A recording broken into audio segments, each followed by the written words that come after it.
Welcome to the Week 3 review for Math 2419. In this session, we'll be going over a few different things. We'll start off by talking about surfaces of revolution, then we'll get into plane curves and parametric equations, and lastly, we'll talk about some calculus with parametric equations.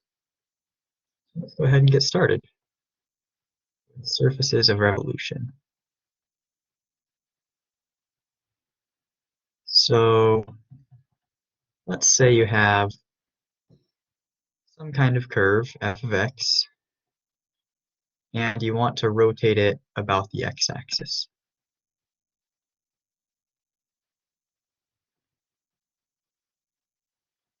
You can go ahead and draw a sketch of what that would look like. If this is our x-axis and this is our y-axis, and we had something that looks kind of like this, then we rotate it around the x-axis, and this will look hopefully acceptable. And basically it's going to come down like this as well. That, we'll also see it like that, something like this. Okay, well, it's going to make this kind of weird looking cylindrical shape, and we want to know the surface area of this shape. Well, if we looked at a cross section of this, so we chop it in half, just like that. If we turned it on its side and looked at it from perspective of we were sitting on the x-axis, you would see a circle, just like this. And moreover, the radius of this circle is actually going to be equal to the distance from the x-axis to our function. And that's actually the value of our function at that point. And if you'll recall, the area, or the circumference of a circle, is 2 times pi times the radius. So since our radius is the function value, we have 2 pi times f of x as the circumference of one circle. But we're looking at not just the circumference of a circle, but the surface area of this whole shape. And since this is just one cross section, we basically need to perform some kind of integral. And the integral that we need to do in order to convert this circumference to the surface area would be using the arc length. We'll do a few examples in a minute, but the total equation for the surface area, we'll abbreviate it SA, is going to be equal to 2 pi from the circumference, the integral from your starting point to your ending point. In this case, that would be our starting point, here would be our ending point. Then we have our radius of our singular circle, f of x, from right here, times the arc length, 1 plus f prime of x squared dx. And this would give you the surface area of this function right here, of this shape right there. So let's go ahead and do an example. Let's say you have the function f of x equals to 2x squared on the interval from 0 to 2, and you're rotating it about not the x-axis this time, but the y-axis. Well, if we sketched a picture, we have y equals to 2x squared is going to look something like this. but then we're rotating it around this y-axis right here. So that's going to create this kind of bowl-shaped thing, kind of like this. And it goes all the way up to 2, from 0 to 2. Well, in order to calculate the surface area, we need to basically come up with our equation. So we know that the general form for surface area is 2 pi integral from a to b times our radius of our circle times the arc length.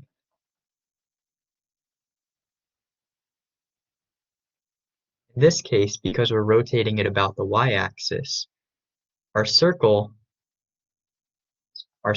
are horizontal. So the radius is going to be the distance from x equals 0 out to our current x value. So our radius in this case is equivalent to x. We know our starting and ending points. Goes from 0 up to 2. Our radius is x. And we know that f prime of x is equal to 4x. So then we have square root f prime of x squared is equal to 16x squared. So that's 1 plus 16x squared dx.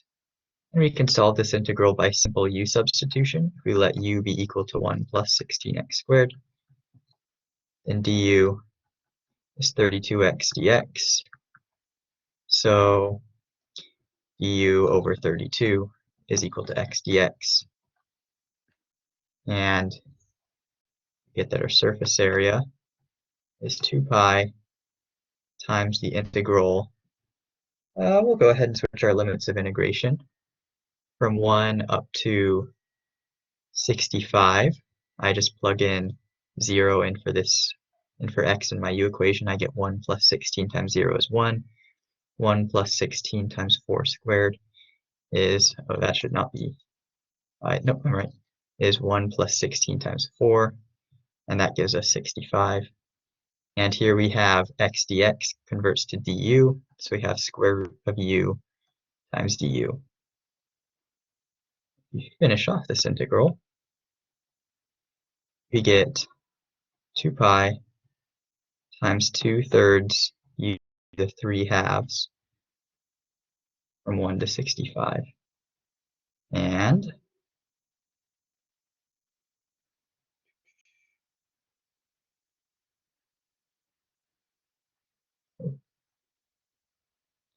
I forgot to put that over 32. That's where my mistake was, from the du over 32. Okay. If we simplify, that gets to pi over 24, because 2 times 2 over 32 is 1/8, times 1/3 is 1 over 24. And then we have the square root of 65 cubed minus 1. And I don't want to simplify it any more than that, so we'll just leave that as our final answer. Make sense?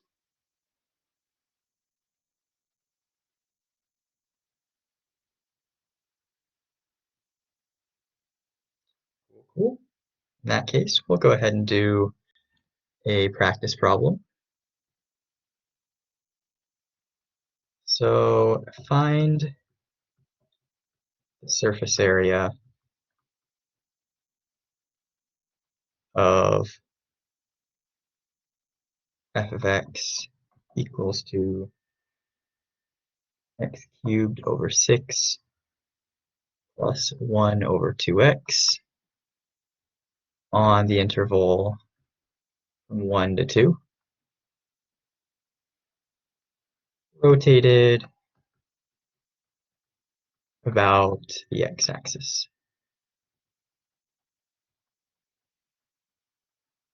All right, and I'll give you a few minutes to solve that, so just let me know when you're done.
All right, how's it coming?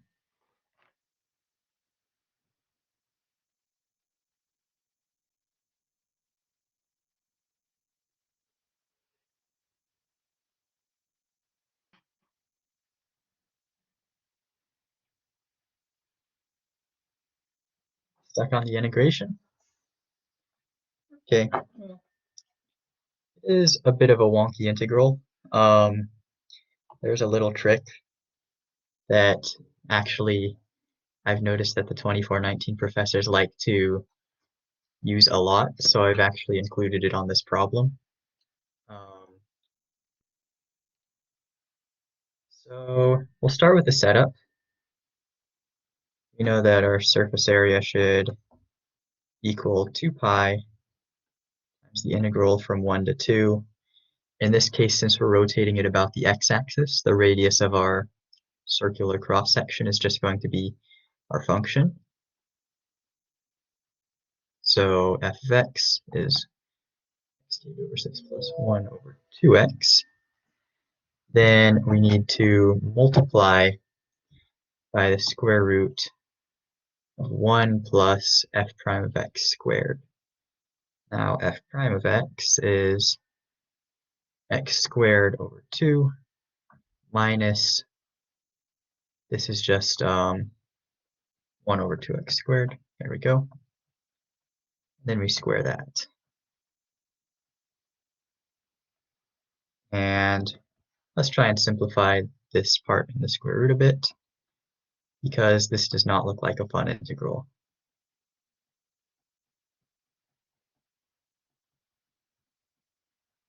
Now we have 1 plus, we can just FOIL this term out, x to the 4th over 4.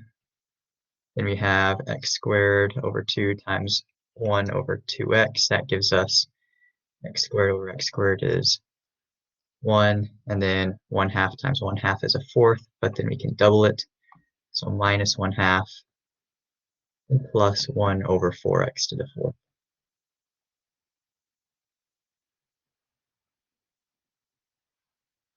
And continuing onward,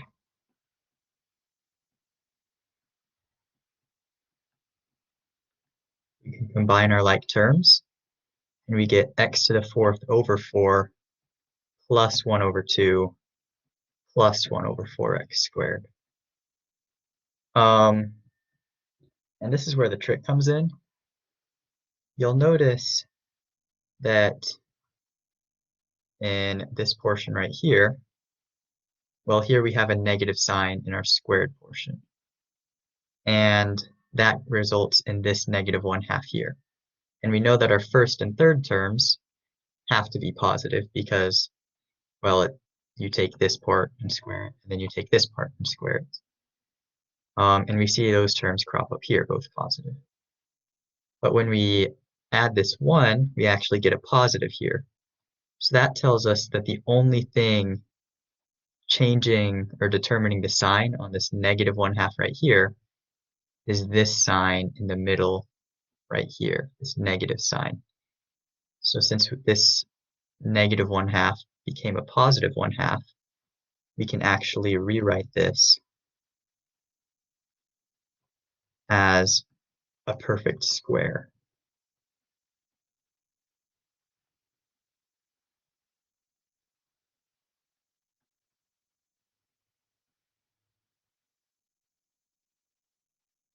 But with a positive sign instead of a negative sign. Does that make sense? Yeah. So that's the big trick you need to know on this. Your 2419 professors are probably going to throw it at you at least once or twice. So that's just something you should be aware of. But then we can just continue to simplify this problem.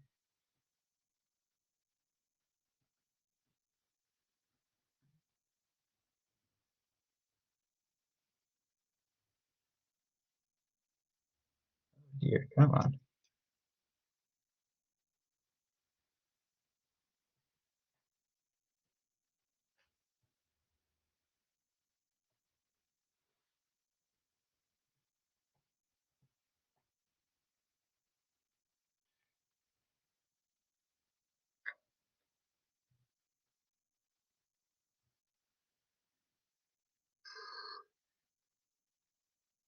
Uh-oh, this isn't great.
Just a sec, sorry about that. Let me start sharing again.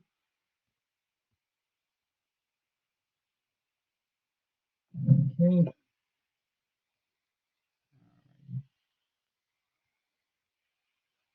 That should be 1 over 2x. And oh dear, looks like we had some interesting things going on right here.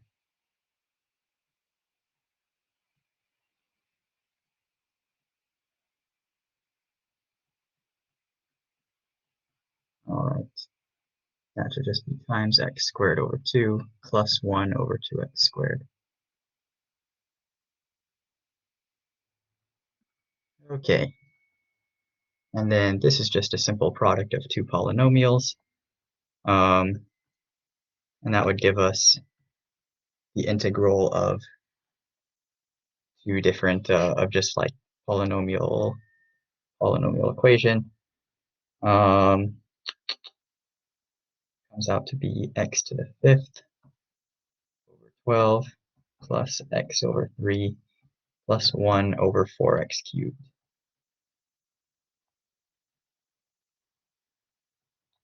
And then when we actually integrate, well, that comes out to, once we actually integrate, it comes out to 2 pi times x to the 6th over 72 plus x squared over 6 minus 1 over 8x squared from 1 to 2. And once you actually plug in all the numbers, the final result is 47 pi over 16. Glossing over a few steps here, because I know that everyone here knows how to just plug in numbers. But does that whole process make sense to you guys?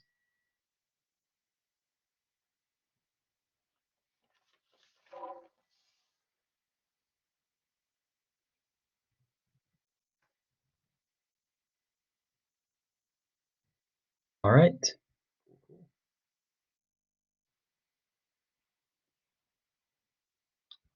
see.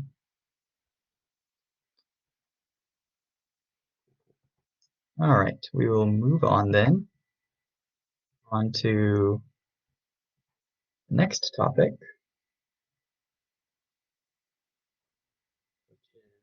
which is curves and parametrics.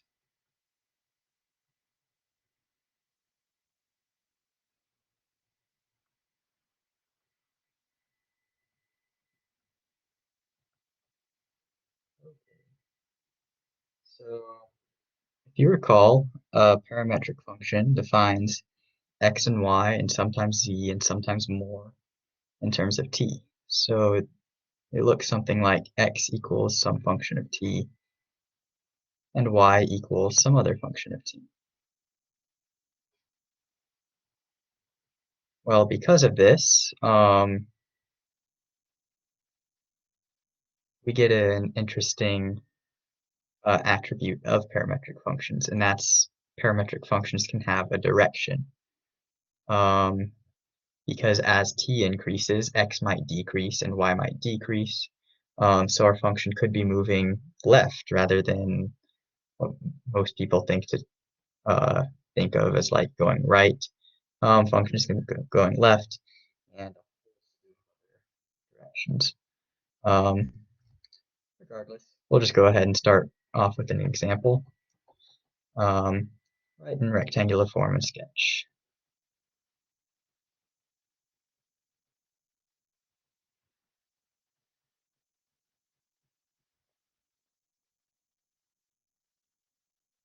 Let's say we have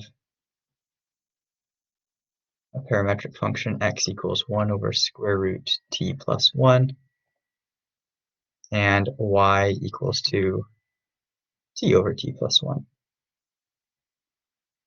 And t is always bigger than negative 1. Well then, first we'll try writing it in rectangular form. Because x is equal to 1 over the square root of t plus 1, we know that x squared is equal to 1 over t plus 1. So then t is equal to 1 over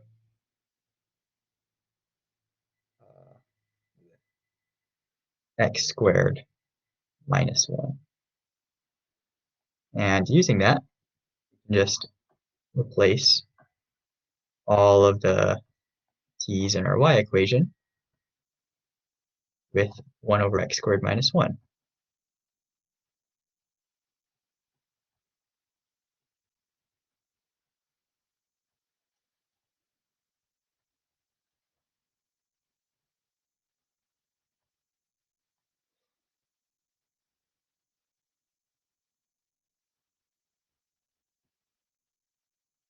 And that gives us 1 over x squared minus 1, essentially times x squared. So that's 1 minus x squared. And if we were to sketch out this function, well, we have a parabola with a y-intercept at 1, and it's concave down. But then we also need to look at where x value starts at, and what our y value starts at. So we know that when t is, let's say, equal to 0, then x would be equal to 1 over 0, square root of 0 plus 1, so x is 1, and y is equal to 0 over 1, so 0. So this is at the point t equals to 0. And we can't have t equal to negative 1. But if we could, we would see that our x value would be 1 divided by basically 0. So we'll call that something very large. Our y value would be negative 1 also over 0, and that's why t has to be bigger than negative 1. Regardless, let's see if we can get this vertex point at the point 0, comma 1. Well, in order for our x value to be 0, t would have to be very large. And in order for our y value to be equal to 1, well, t would also have to be very large. And that tells us that as t gets bigger, it gets closer and closer to this point here. So we can say that it has a direction moving towards this vertex point. Moreover, we see that based on the restrictions of our graph, of our parametric function, x can never actually be negative. So we can basically just erase this whole left side of the graph. And this would be the sketch of our parametric function. Because of that, in our rectangular form, you'd have to specify x thing. We can never actually hit 0, so that should be a circle. And you'd have to specify that x is bigger than 0, and that would be the rectangular form graph. So it's just a bit different. Finding the rectangular form of a parametric equation isn't too difficult. You just solve for t from one equation, plug it into the other.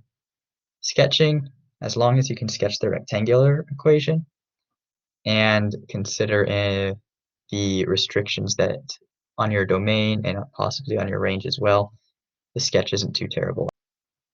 All right, let's try a practice problem. Did anyone have a question?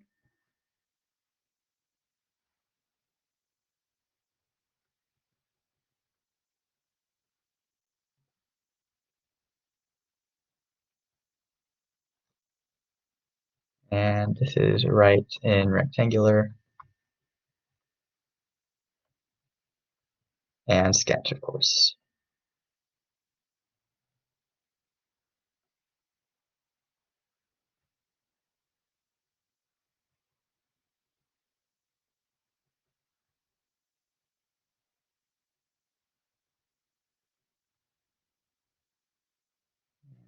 Second one as well.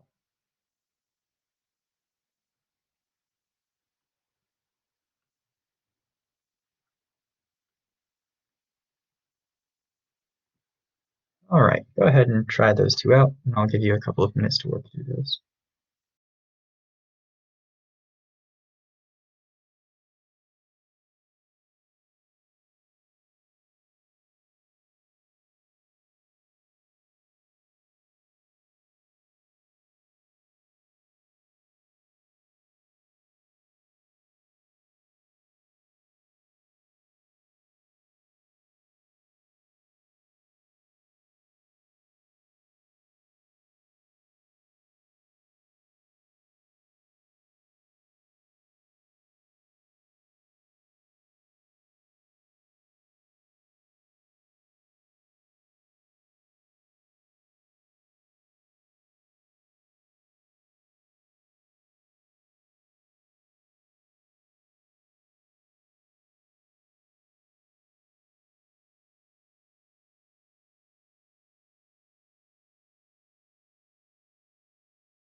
Good question. So you got one, but need a little clarification on why it can't be negative. Well, if we look at the x value, x is equal to e to the t. And with this exponential function, no matter the value of t, e to the t can never actually be negative, correct?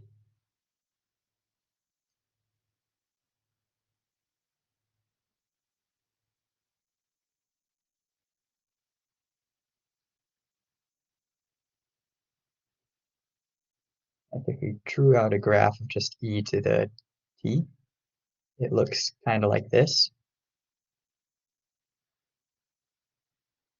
Yeah, no worries. But yeah, that just tells us that the x value always has to be bigger than 0.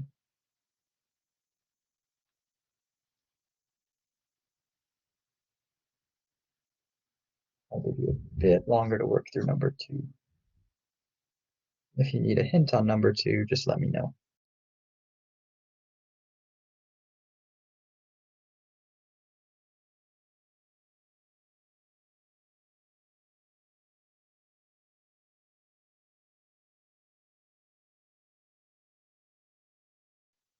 yes, you can determine the domain and range without actually solving for the rectangular curve.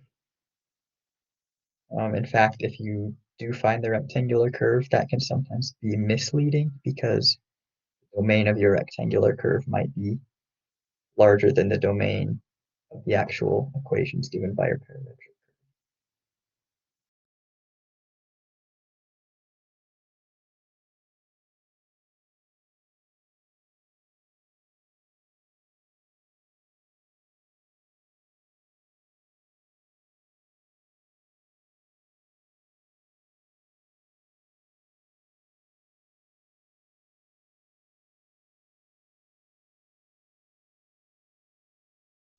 Yeah, no worries.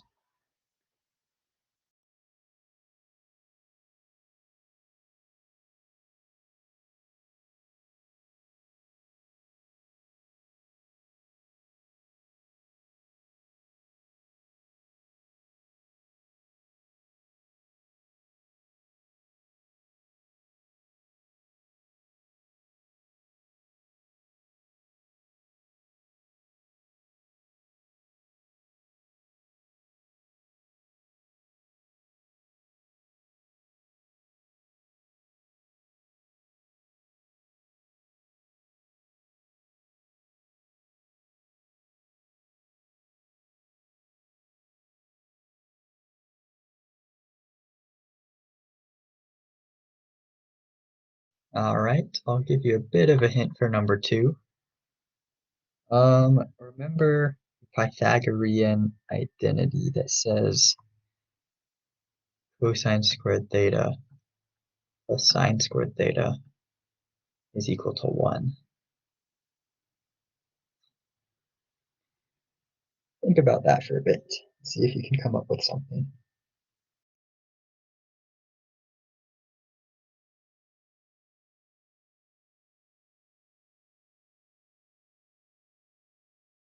Yeah, it's a circle.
All right, let's go ahead and go over these. So for problem 1, um, first let's try and write it in rectangular form. One thing to remember is you don't actually always have to solve for t equals to simplify your parametric equation into rectangular. If you look closely, you'll notice that y is equal to e to the t cubed plus 1. And since we know that x is equal to e to the t, well, we can just take this e to the t out and replace it with an x. So y is equal to x cubed plus 1 is our rectangular form of the first one. If we wanted to graph that, well, as we already discussed in chat a bit, x has to be always positive, so always greater than 0. And, well, if we wanted to just graph our rectangular function, then we can take x cubed plus 1 it would look something like that. As for the direction, one thing to notice is as t gets bigger, so does the x value. So we would have to be going in this direction. Make sense?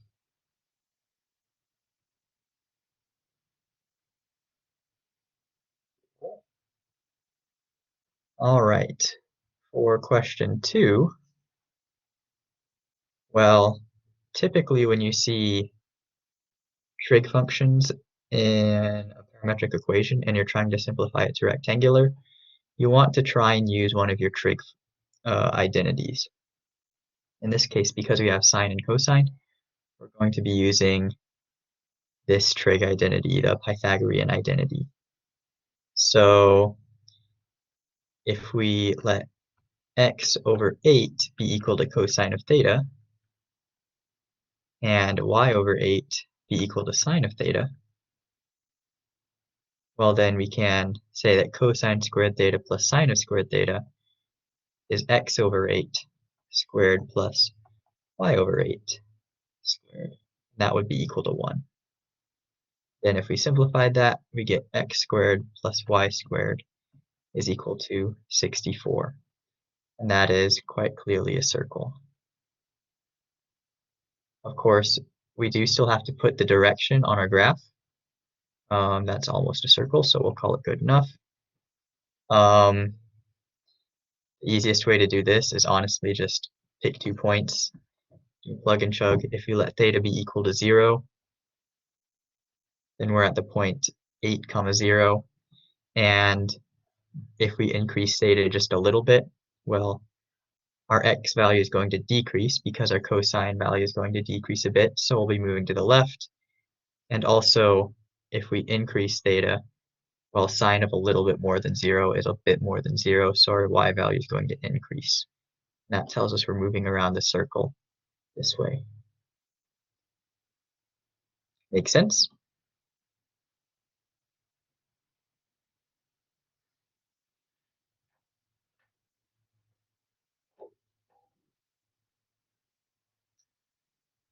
Cool.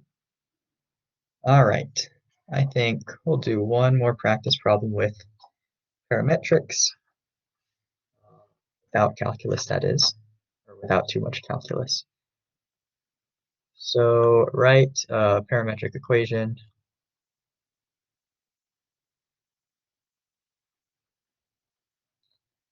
for y equals to the square root of x plus 2.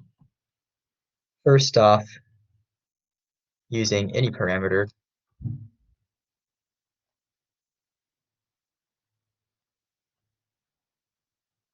and second, using a parameter m that's equal to the slope as the parameter.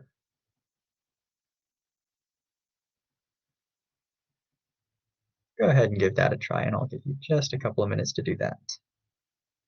Not too long.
All right, let's go ahead and go over this, since I would like to cover a bit more.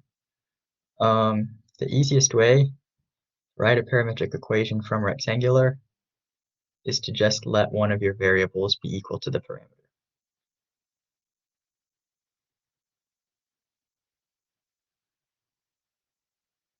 There you have it. Of course, this isn't always useful.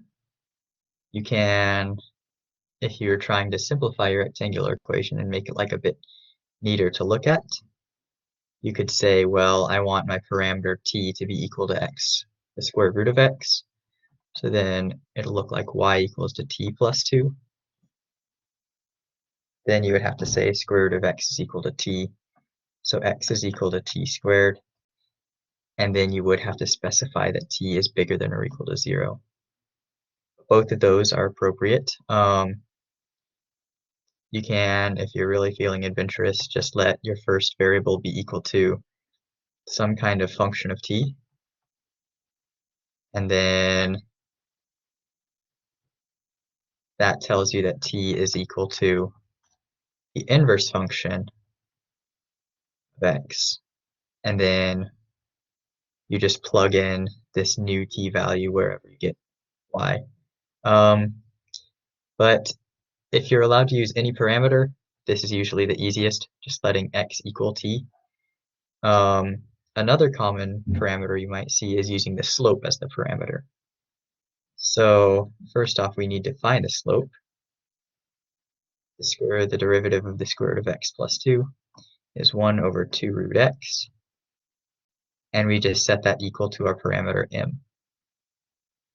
Well, in order to find out what x is equal to, we just do some algebraic simplifications. So we get 1 over 2m is equal to the square root of x. So x is equal to 1 over 4m squared.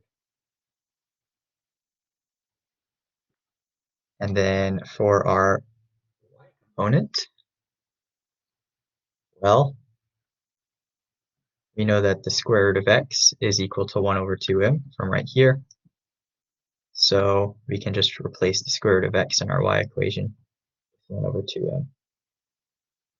And that would be our parametric form using the slope as our parameter. Make sense? Any questions?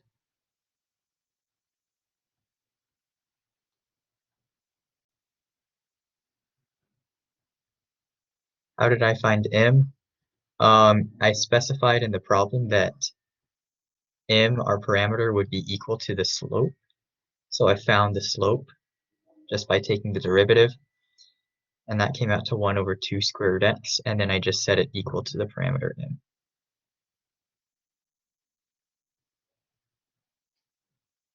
Yep, no problem. Okay, if there are no other questions, we'll move on to some calculus with parametric equations.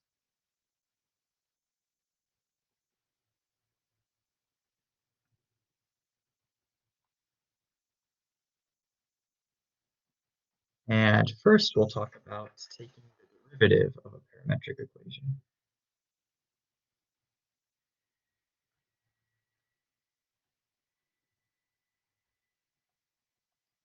Because if we have a parametric equation, x equals and y equals, well, we can't necessarily immediately take dy over dx because we only know how to find the change in x with respect to t, or the derivative of the first one, the derivative of y with respect to t.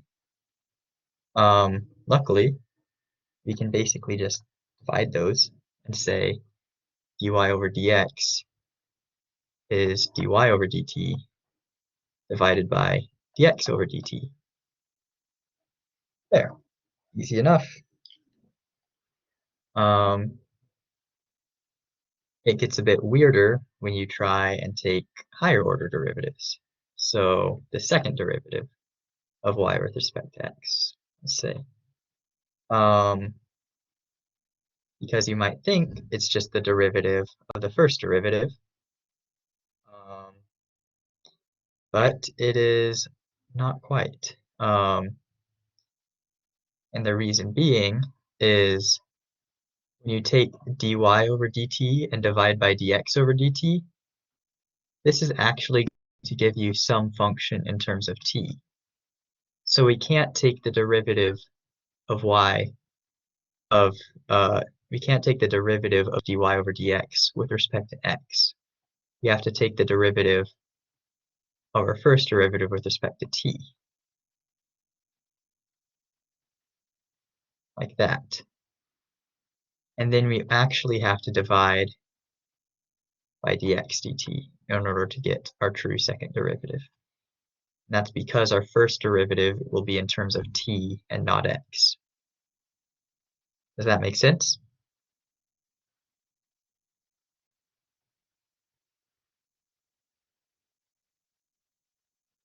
Yeah. And then for all higher order derivatives, well, it'll just be the derivative with respect to t of whatever your current derivative is. We'll say the nth derivative divided again by dx dt.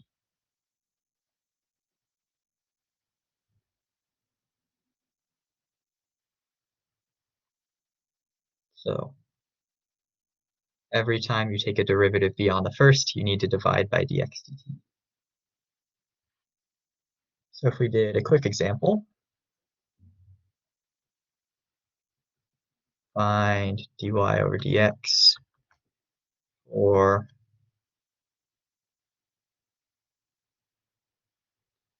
x equals to tangent t and y equals to 2t squared plus 3 natural log of t.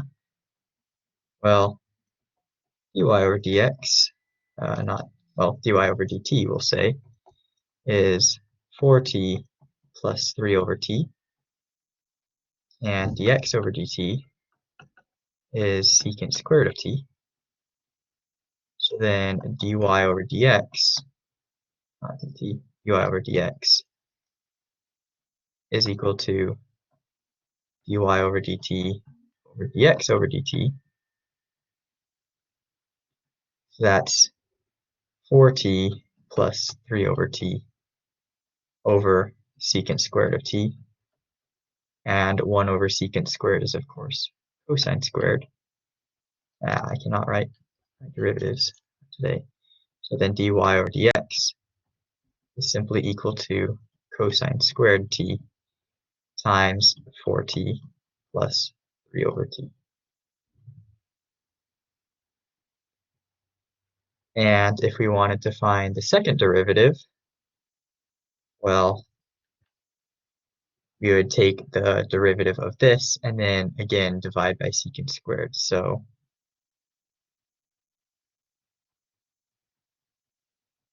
the derivative of this gives us, oh boy, 4 cosine squared t minus 8t cosine of t sine of t plus, actually that would again be minus. I'm using the product rule here and distributing at the same time. So this is the derivative of 4t cosine squared t. Now I'm taking the derivative of 3 over t times cosine squared t. That gets us minus 3 over t squared cosine squared of t minus 6 over t cosine of t sine of t. And all that would be over secant squared t. And I'm not going to bother simplifying that anymore because I'm sure you get the idea by now. We just need to make sure. Remember to divide by dx dt. People forget it all the time and it definitely messes them up. So just be aware of that. So that's how you take a derivative. Yep, no problem. Enjoy your lab. Next, we'll go over arc length and parametric.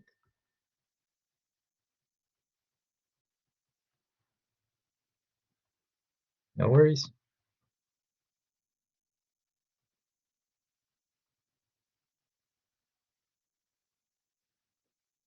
the arc length in a parametric equation is pretty similar to in rectangular, except instead of doing 1 plus the derivative squared, we have dx over dt squared plus dy over dt squared.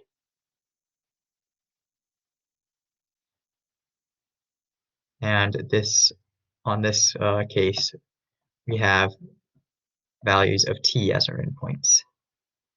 And this comes from basically the Pythagorean theorem to find the length of the hypotenuse of a triangle, but I'm not going to get into that right now. It's based off the same principle as arc lengths in rectangular form. So let's say we wanted to do an example and find the arc length of this parametric equation. X equals to cosine of t, y equals to sine of t. 0 is less than or equal to t is less than or equal to pi. Well, dx over dt is equal to negative sine of t, and dy over dt is equal to cosine of t. So then we have the integral from 0 up to pi of the square root of negative sine squared gives us sine squared t plus cosine squared dt. Sine squared plus cosine squared is just 1. So we get t from 0 to pi, which is of course equal to pi. So there you have it. And this really makes sense because this basically describes a circle, and we're basically going around the outside of the circle. So if we trace out a length of pi along it, well, we've traveled a distance of half the circumference. So 2 times pi divided by 2 gives us pi.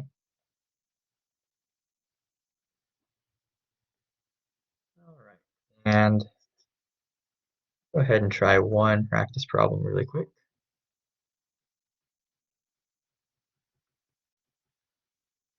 Find the arc length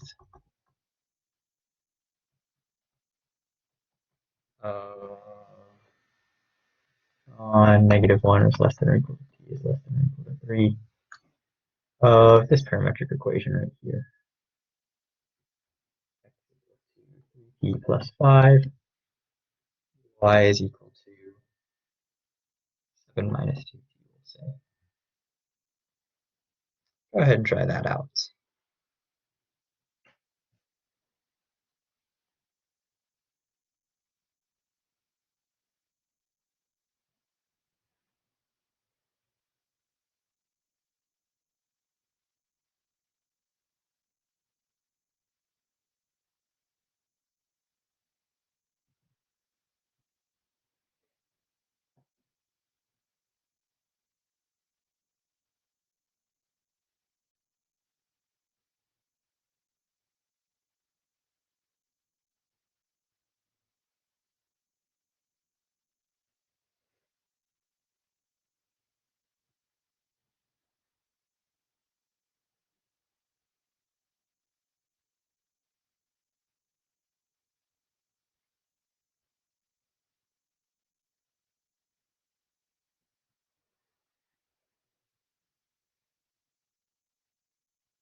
Is it 4 square root 13? Is. You are correct. So we can really quickly just double check. Yeah, nice. Good work. Of course, our arc length is going to be the integral from -1 to 3 our endpoints. The square root, our derivative with respect to x would just be 3. So we do 3 squared plus our derivative with respect to y is -2.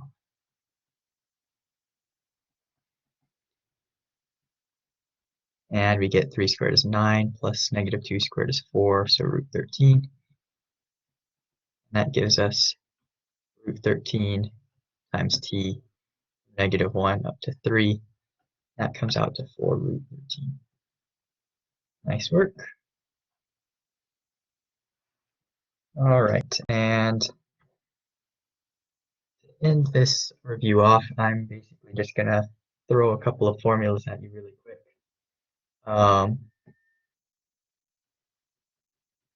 Parametric equations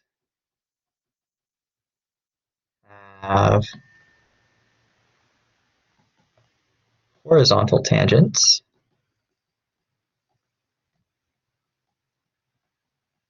whenever the y value doesn't change, or when change in y with respect to t is 0. And importantly, the change in x with respect to t is not equal to 0. And they have vertical tangents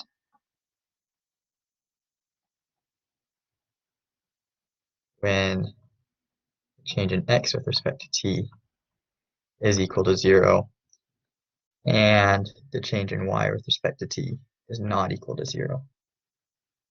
And if we wanted to see a quick example, we could actually look back at just the unit circle.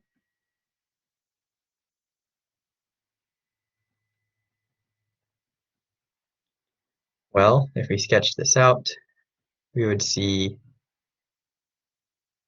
we should have 2 horizontal tangents and 2 vertical tangents. We would have some vertical tangents right here and right here, and some horizontal tangents right there and right there. Sorry about my bad drawing, but it's good enough. And you can see that dx over dt is negative sine of t, and that's equal to 0 at 0 and pi. So when t is equal to 0, we're at the point cosine of 0 is 1, comma, sine of 0 is 0. So when t is equal to 0, you can see at this far right point, we do have a vertical tangent because that's where dx over dt is equal to 0. And same at the point t equals to pi over here. And dy over dt is equal to cosine of t, and that's equal to 0 at t equals to pi over 2 and 3 pi over 2. And at pi over 2, we're at this point right here, and we do see that we do indeed have a horizontal tangent, and right here as well, a horizontal tangent. We have to specify that the other change, the other partial or the other derivative is not equal to 0, because when both your derivatives are equal to 0 at the same time, you can sometimes just see like wonky shapes that aren't necessarily like a vertical tangent or a horizontal tangent. One example is basically a spiral like this, where it just gets closer and closer in on itself. At the very center of the spiral, you actually have that both your derivatives are equal to 0, but also this only happens when t basically is infinity. So it doesn't really make much sense to say whether it's a horizontal tangent or a vertical tangent, because you just get weird behavior regarding infinities at these points. So you can't necessarily say that it's a horizontal tangent or a vertical tangent. So that is something you need to check, that your other derivative is not equal to 0. or you can definitively say, I have a horizontal tangent or I have a vertical tangent. And last thing, the area of revolution in parametric.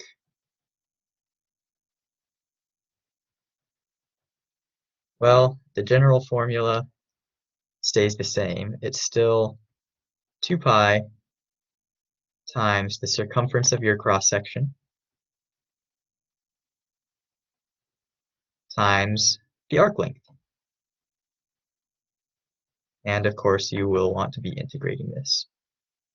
So we can say that the surface area is equal to 2 pi integral from a to b of whatever your radius is times the square root of dx dt squared, and this is from our arc length function now, times dy dt squared.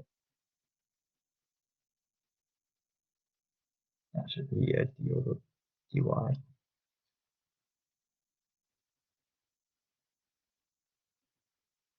And this radius, you'll usually want to find just by thinking about what's my cross-section look like. And often it will just end up being either the x component of your parametric function or your y component. I don't have an example for this because we're just about out of time, but if you have any questions about it, don't hesitate to ask.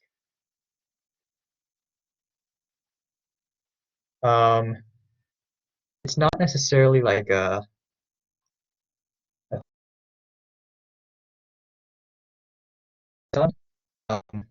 see, I'll try and come up with an example really quick.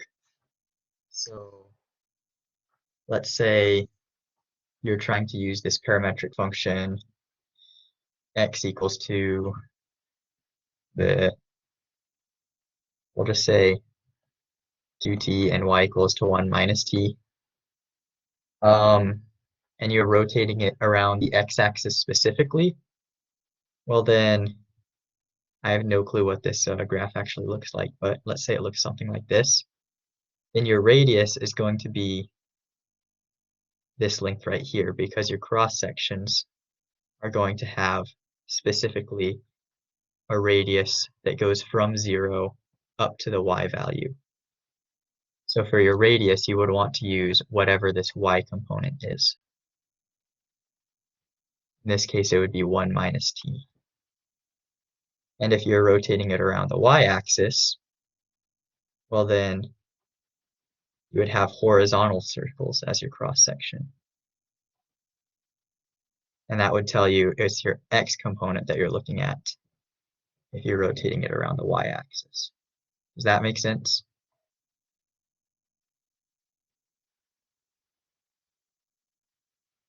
Yeah, yeah, that's a good way to think about it. I personally really like to draw pictures for these problems because then I can visually see what's going on, and I know that I'm right. But it's entirely up to you what you choose to do, and that's a perfectly good way of doing it. All right, I'm going to go ahead and stop the recording.